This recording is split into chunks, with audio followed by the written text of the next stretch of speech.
Hey, this is your hillbilly historian here in the hills of East Tennessee.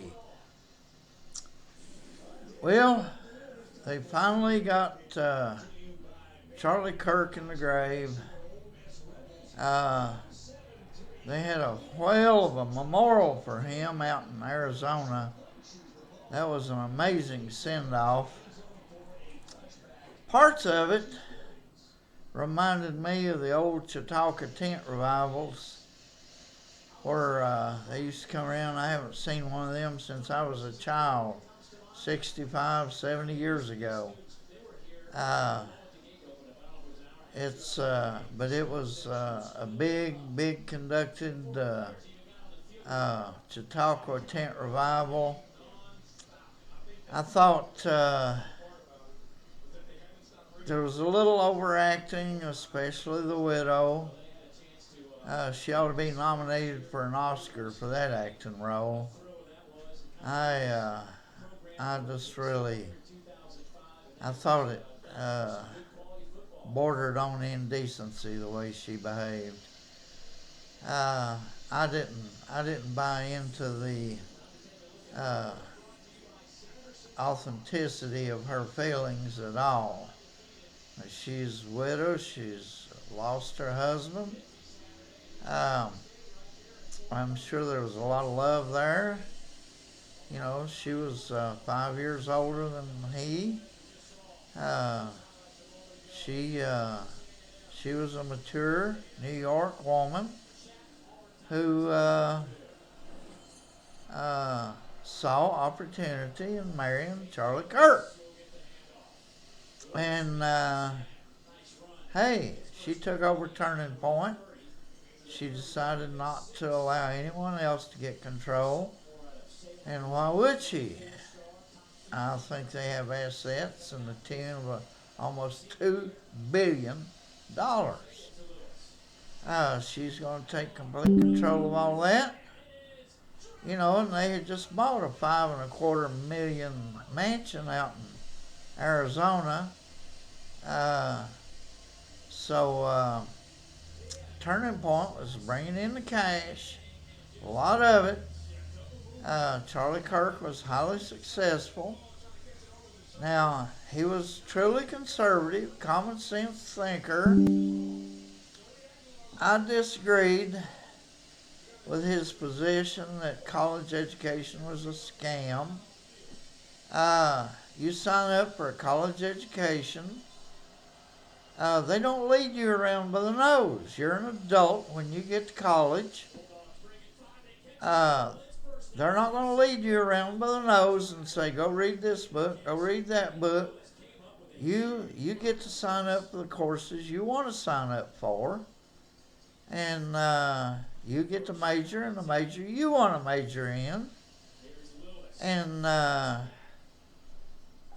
if you so choose, you can get a really great education if you follow the professors who teach good Baconian logic in their curriculum and common sense in their curriculum. You can get a good education. I attended Brea College, Brea, Kentucky. Without that college degree, it would have been nothing. And I just don't believe I would have had anything. I wouldn't have had the intelligence to be a good, true conservative. Now, Brea is a very liberal left-wing college. I mean, they really do fete the liberals, the leftists, the liars, the liberals, like that Lewis guy from Atlanta who lied about Tea Party members spitting on them and calling them niggers and all that. And the whole thing was filmed. You know, with modern technology and smartphones and iPhones, there's not hardly an event that occurs anywhere that is not recorded. So be careful when you tell lies like Lewis did. And but Brea thought he was walked on water. They brought him down and awarded him and and fetted him and pat him on the back like he was some kind of really great man. And he did march with Martin Luther King. He had a good historical background. There was no reason for him to turn into a big left-wing lying SOB, but he did. He just was a sorry, low-class black that could not stick to the truth. But Berea likes people like that. But yet, at Berea, because I chose my own curriculum, chose my own courses, chose what to study and how to study it, and was able to stand up against the liberal indoctrination, was able to recognize bullshit when I encountered it. And to me, that's the sole purpose of education, is to be able to recognize bullshit when you run into it. And I was able to do that. I had a really good high school teacher by the name of Catherine. She was an economics teacher, and she really taught us. We'd look at the news. She'd have a newspaper for everybody, and we'd look at it. You know, what's BS and what ain't? What's fact and what ain't? I benefited from Miss Catherine's teachings. She was a great, great, great teacher, not recognized for the value she was. Not by her community, but she was a great teacher. And just amazing, these people that have an effect on you early in life. And she had a great effect. And Charlie Kirk was having a great effect on people. He exercised common sense. He was really great.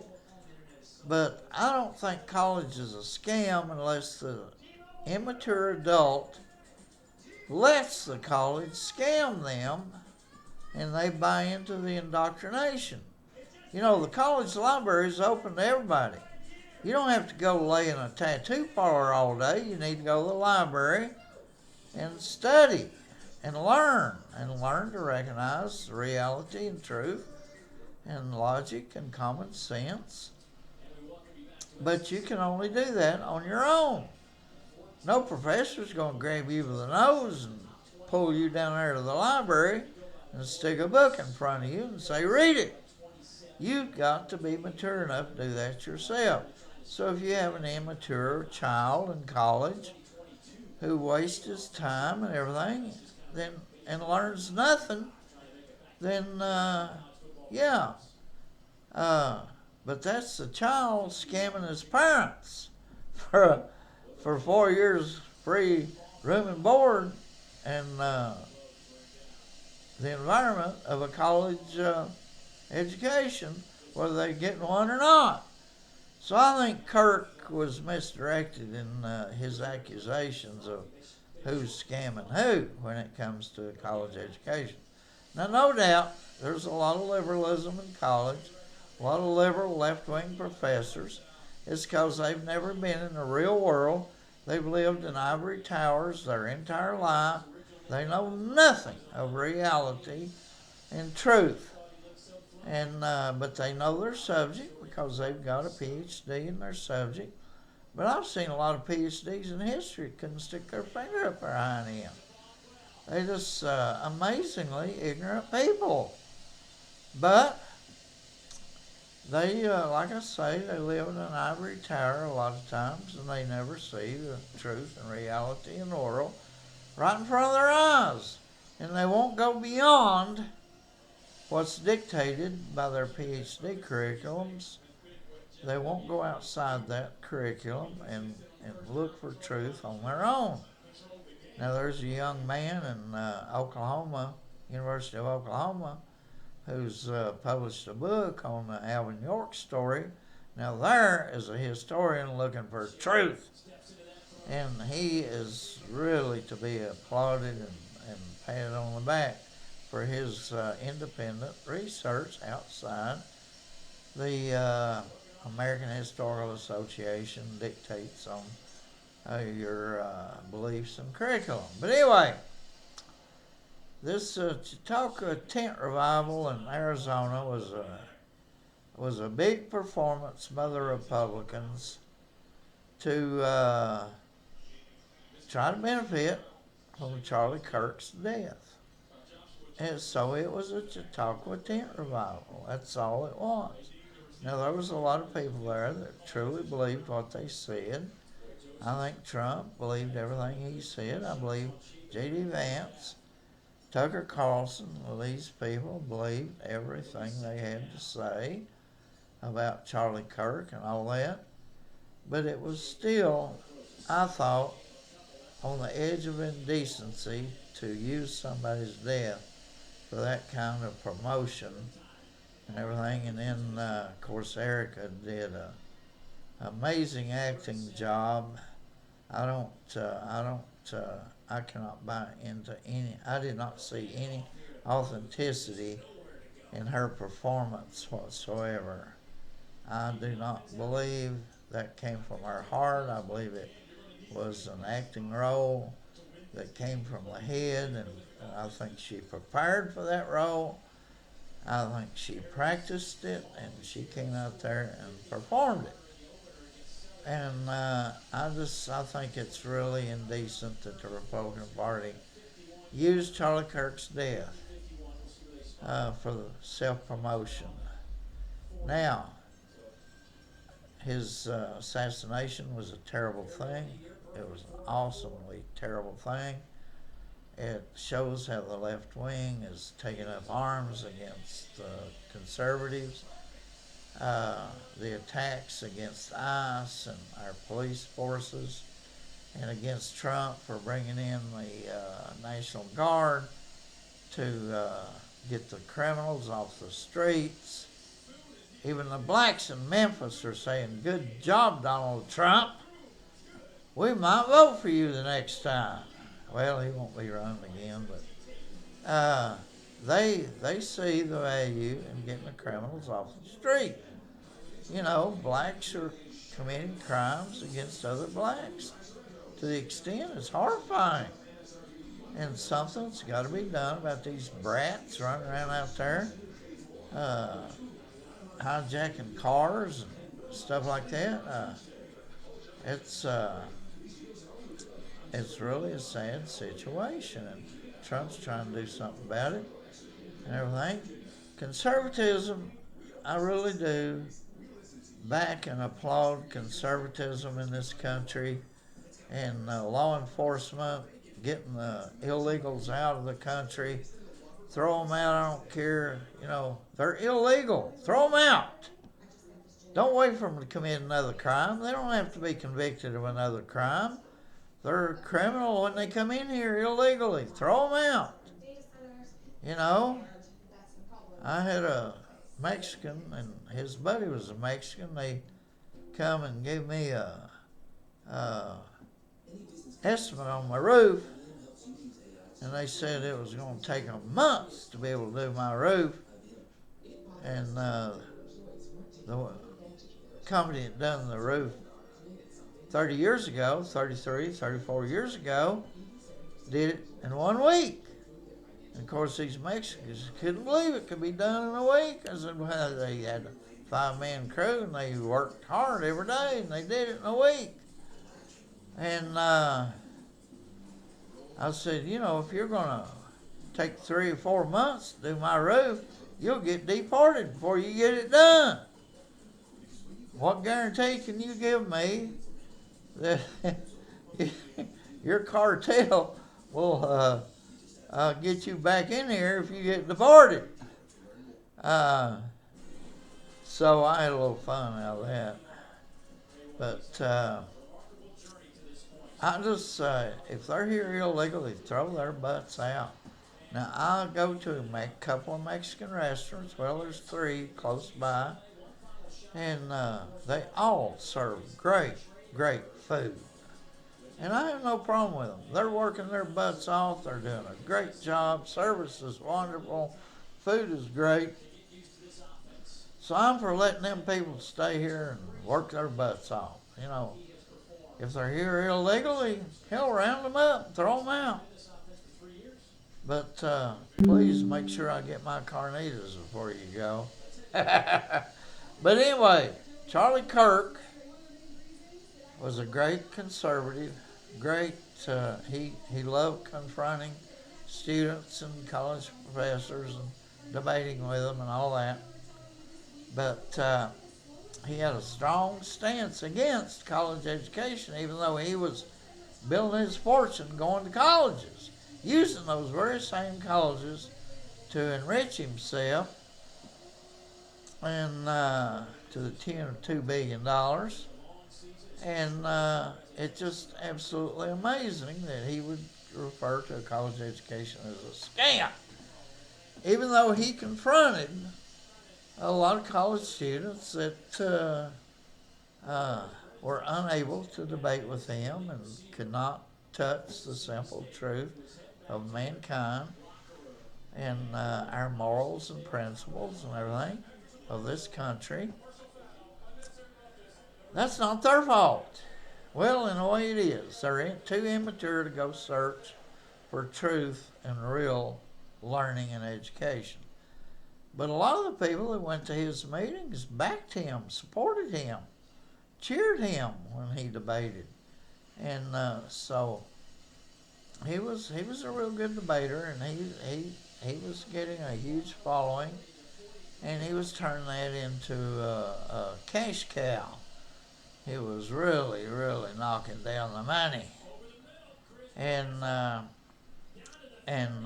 so it's sad that people of that quality. And the great thing about the free market is you can do this sort of thing. I resent these ads, like these J6 ads. Donate to help a J6 victim. Donate to help a wounded warrior. Donate your car to help a veteran. All this crap. That's raising money, and it's not benefiting anybody. They pick one or two and use actors and make real good ads and everything. And these starving Jews in Russia and Ukraine, that's nothing but a rip-off, folks. You're getting ripped off when you donate to that kind of crap, or this child in Africa and all that crap. But in a free country, free market country, people can take advantage of fools and idiots. And Kirk had a good thing going. He was really helping the Republican Party, but he was benefiting himself. He wasn't doing it for nothing. And so they it's sad that he was killed, but that Chautauqua tent revival that lasted all day, and I watched every bit of it. I got it on Real America's Voice and watched every bit of it. And Real America's Voice has really promoted themselves with the death of Charlie Kirk. They've increased their ratings by following him tooth and nail. But that's what happens in a free market economy in a free country, where you can do and be whatever you choose to do and be. And Charlie did that. He took advantage. And he was a highly, highly intelligent young man. Very, very intelligent. A really great debater. Never seemed to get mad or angry at the people he debated. And he was really treating most of the people that he made look like raving idiots. He still treated them with dignity and respect. And that's the kind of man Charlie was. And we're going to miss him. It'd be great to have people like him around. And I hope somebody fills his shoes and goes out there and keeps Turning Point going.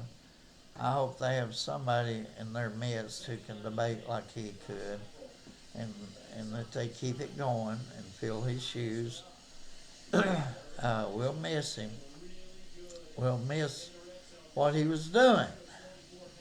And I'm gonna hold my judgment on Erica Kirk until I see how she manages Turning Point in the next 2 or 3 years to see if they continue to make contributions to young people, and we'll see how that goes. I just hope she's got a good business sense and can help make Turning Point be the success it's been in the past. But anyway, that's my opinion from this hillbilly historian here in the hills of Appalachia. You people have a nice day.